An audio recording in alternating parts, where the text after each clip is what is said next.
ಅಕ್ಕಿ ಉದ್ದಿನ ಬೇಳೆ ನೆನೆಸ್ಬೇಕನ್ನಂಗಿಲ್ಲ, ಏನಿಲ್ಲ. ಅಗ್ದಿ ದಿಢೀರಾಗಿ ದೋಸೆ ಯಾವ ರೀತಿ ಮಾಡೋದು ಅನ್ನೋದು ನಾವು ಇವತ್ತಿನ ವಿಡಿಯೋ ಒಳಗೆ ತೋರಿಸ್ಕೊಟ್ಟಿವ್ರಿ. ಅಗ್ದಿ ಫಸ್ಟ್ ಕ್ಲಾಸ್ ಉದ್ದಿನ ಬೇಳೆ ಅಕ್ಕಿ ದೋಸೆ ಏನ್ ಮಾಡೋದ್ರಿ ಇದ್ರ ಮುಂದೆ ಅಷ್ಟು ಮಸ್ತ್ ಆಗಿ ಬಂದವು. ಇಲ್ಲಿ ಏನೈತಿ, 1 ಕಪ್ ಅಷ್ಟ ರವಾ ಹಾಕಾಕತ್ತೀವಿ ನೋಡ್ರಿ. ನಾವು 1 ಕಪ್ ಅಷ್ಟ ಅವಲಕ್ಕಿ ಸೇರ್ಸಾಕತ್ತೀವ್ರಿ. 1 ಕಪ್ ತಿಳು ಚುನುಮುರಿ ಹಾಕಿವ್ರಿ. ತಿಳು ಚುನುಮುರಿ ಆದಿಂದ 2 ಸ್ಪೂನ್ ಕಡ್ಲಿ ಹಿಟ್ಟು ಹಾಕಿ ಮಿಕ್ಸರ್ ಹಾಕೊಂಡ್ ಬಂದಿವ್ರಿ.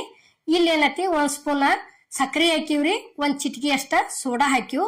ಹಾಕಿಸಿಂದ ಅದಕ್ಕೆ ಏನೈತಿ ಕರೆಕ್ಟ್ ಹಂಗೆ ಎಷ್ಟ್ರಿ 3 ಕಪ್ ನೀರ್ ಹಾಕೊಂಡ ಮಿಕ್ಸರ್ ಹಾಕೊಂಡ್ ಬಂದಿವ್ರಿ. ಇದನ್ನ ಈಗ ನೋಡ್ರಿ ಇಲ್ಲೇ ಎಷ್ಟ್ರಿ 3 ಕಪ್ ಹಾಕಿ ಮಿಕ್ಸರ್ ಹಾಕೊಂಡ್ ಬಂದಿವ್ರಿ. ಇಲ್ಲೇ ಮಿಕ್ಸರ್ ಹಾಕೊಂಡ್ ಬಂದ ಈ ರೀತಿ ಸಣ್ಣ ಆಗ್ಬೇಕ್ರಿ ಇದು.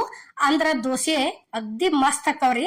ಇವೇನ ಅಕ್ಕಿ ಉದ್ದಿನ ಬೇಳೆ ದೋಸೆ, ಏನ ರವಾ ಅವಲಕ್ಕಿ ಚುನ್ಮುರಿ ದೋಸೆ ನಿಮ್ಗ ಕನ್ಫ್ಯೂಸ್ ಆಕತ್ರಿ. ಅಷ್ಟ ಮಸ್ತ್ ಆಗ್ಯಾವು. ಈಗ ನೋಡ್ರಿ ಇಲ್ಲೇ ಮತ್ತೊಂದ ಅರ್ಧ ಕಪ್ ಹಾಕಿದೀವ್ರಿ. ನಾವ್ ಏನೈತಿ ಹಿಂದಾಗಡ್ಸಿ ಅದು ಒಂದ್ ಅರ್ಧ ಕಪ್ ಕೂಡಿಸ್ಕೊಂಡ್ ಬಿಟ್ಟಿವ್ರಿ. ಬಾಳ್ ಗಟ್ಟಿಯಾಗಣ ಟೋಟಲ್ ಆಗಿ 4 ಕಪ್ ನೀರ್ ಹಾಕಿವ್ರಿ. ನಾವು ಎಷ್ಟ್ರಿ 3 ಕಪ್ ಜೋಡ್ನಾಕ 4 ಕಪ್ ನೀರ್ ಹಾಕಿವ್ರಿ. ಇಲ್ಲಿ ಏನೈತಿ ರುಚಿಗೆ ತಕ್ಕಷ್ಟ ಉಪ್ಪು ಹಾಕಿದೀವಿ ನೋಡ್ರಿ. ಉಪ್ಪು ಹಾಕಿಸಿಂದ ಈ ರೀತಿ ಹಿಟ್ ಹಿಂಗ್ ಕಾಣ್ಬೇಕ್ರಿ ಇದು. ಅಂದ್ರ ದೋಸೆ ಬಾರಿ ಬೆಸ್ಟ್ ಹಾಕವು. ಈ ರೀತಿ ಹದ ಇರ್ಬೇಕ್ರಿ ನೋಡ್ರಿ. ಇಲ್ಲೇ ನಾವು ತೋರ್ಸಾತದೀವಿ. ಇಲ್ಲಿ ಗ್ಯಾಸ್ ಮೇಲೆ ತವ ಅಂತೂ ಕಾದೈತ್ರಿ. ಈಗ ನೋಡ್ರಿ ಇಲ್ಲೇ ಈ ರೀತಿ ಹಾಕೊಂಡ್ ಕೆಸಿಂದ ಹಿಂಗ್ ಬರಾಬರ ತೀಡಿ ಬಿಟ್ಟು ಅಂತ ತಿಳ್ಕೊರಿ. ಬಾರಿ ಬೆಸ್ಟ್ ಆಗಿ ಬಂದವು. ಅಷ್ಟ ಕ್ರಿಸ್ಪಿನೂ ಆಗ್ಯಾವು, ಕಲರ್ನು ಅಷ್ಟ ಚಂದ ಆಗ್ಯಾವ್ರಿ. ಯಾಕಂದ್ರ ಅವಲಕ್ಕಿ ಚುನ್ಮುರಿ ಹಾಕೈತಿರ್ಲೆ, ಮ್ಯಾಲ ಏನೈತಿ 1 ಸ್ಪೂನ್ ಸಕ್ಕರೆ ಬೇರೆ ಹಾಕಿವ್ರಲೆ, ಅದ್ರ ದಶಿಂದ ಕಲರ್ ಬಾರಿ ಬೆಸ್ಟ್ ಬರ್ತಾವು.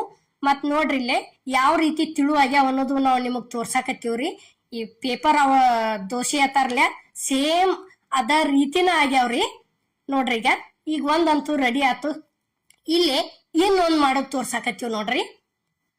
ಎಷ್ಟು ದೊಡ್ಡ ಎಷ್ಟು ತೆಳ್ಳಗ ಅವು ಏನ್ ಅಕ್ಕಿ ಉದ್ದಿನ ಬೇಳೆ ದೋಸೆ ತೀಡ್ತಿವ್ರಲ್ಯ, ಸೇಮ್ ಅದ ರೀತಿನ ಅಷ್ಟು ದೊಡ್ಡನ ತೀಡಿದೀವ್ರಿ ನೋಡ್ರಿ.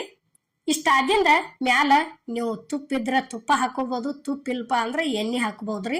ನಾವ್ ಇಲ್ಲಿ ಎಣ್ಣೆನ ಬಳಸಿವ್ರಿ ನೋಡ್ರಿ. ಅಗ್ದಿ ಉರಿ ಸ್ಲೋ ಇಟ್ಟು ಬಾಳೋತಾನ ಮಾಡಿದ್ದಿಂದ ಇಲ್ಲಿ ನಾವು ಪುಟಾಣಿ ಚಟ್ನಿ ಉದುರಿಸಿವ್ರಿ. ಇದಕ್ಕೇನೈತಿ ಯಾವ ಸಾಂಬಾರು ಬೇಡ, ಬಟಾಟಿ ಬಾಜಿನೂ ಬೇಡ, ಚಟ್ನಿನೂ ಬೇಡ.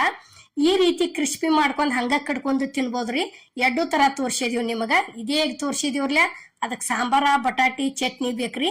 ಇವಕ್ ಏನೈತಿ ಇದನ್ನ ಹಂಗನೂ ತಿನ್ಬೋದ್ರಿ. ಬಾರಿ ಬೆಸ್ಟ್ ಆಗ್ಯಾವ್ರಿ. ಎಲ್ಲರಿಗೂ ನಮಸ್ಕಾರ.